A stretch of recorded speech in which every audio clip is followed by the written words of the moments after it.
Welcome back, everyone. Remember last summer, that startling press conference when the governor of South Carolina, Mark Sanford, came back from Argentina, supposedly having seen, or realistically having seen, his lover there? Well, many people felt very sorry for the First Lady of South Carolina at the time, Jenny Sanford, for having to endure that. We thought he was on the Appalachian Trail. Yes, and it was a huge news story, as we all know. Well, now, 9 months later, she has left her husband, and she's written a new book. And I had the opportunity to sit down with her to get her take. Well, Jenny, thank you so much for doing this. Yeah, I really appreciate it. You know, as I read the book, you strike me as a really private person. Oh, yes, incredibly. And I was wondering what or how difficult the decision was to decide to put this whole story down in a book.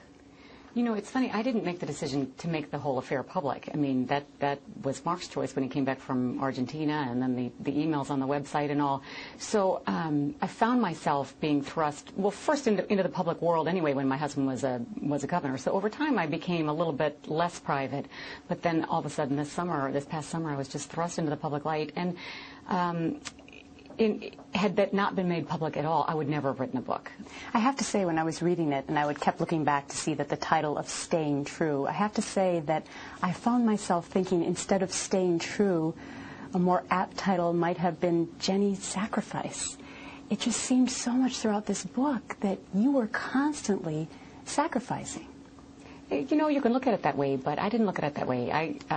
I've long believed that marriage and family actually are very important in this world, and that if you marry, you take it seriously. I have kind of an old-fashioned view of marriage, and always have. Mm-hmm. So I was happy to support my husband in whatever way I could. One of the things that you were early on was an incredibly successful investment banker. Right. At a young age, a female partner, right. Pretty much unheard of. Well, vice president, yeah.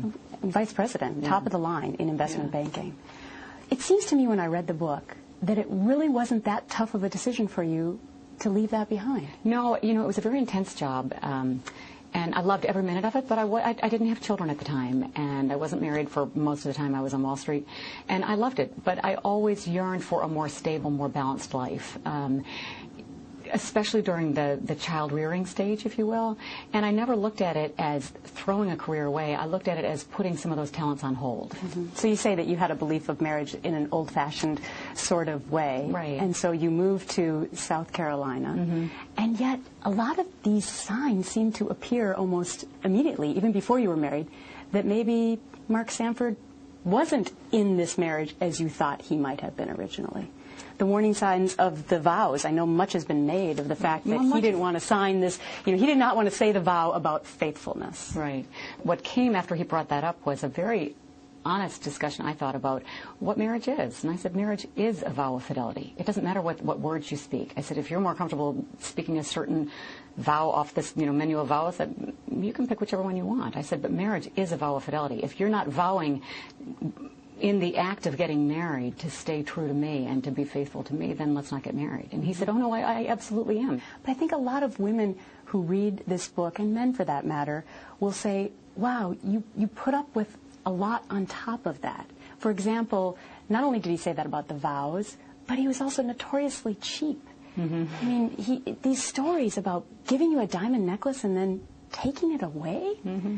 I thought the way he delivered the diamond necklace with the little scavenger hunt. My kids were little, and they loved it. We had more fun. It was clever. It was thoughtful, and you know, isn't that what you want? You want somebody really to think about you. Now he was up in D.C. He had called and ordered the necklace, so he hadn't seen it, and so in his mind, whatever he spent on that necklace, he obviously had envisioned in his mind something much bigger. And just by the look on his face when he saw it, he said, "That's what I spent that money on." I could never have kept it afterwards because it would have just pained him. I mean, it literally pains him to spend money. But what about forgetting your birthday? Well, yeah, you know, he remembers it now because it's September 11th, but, you know, he was busy.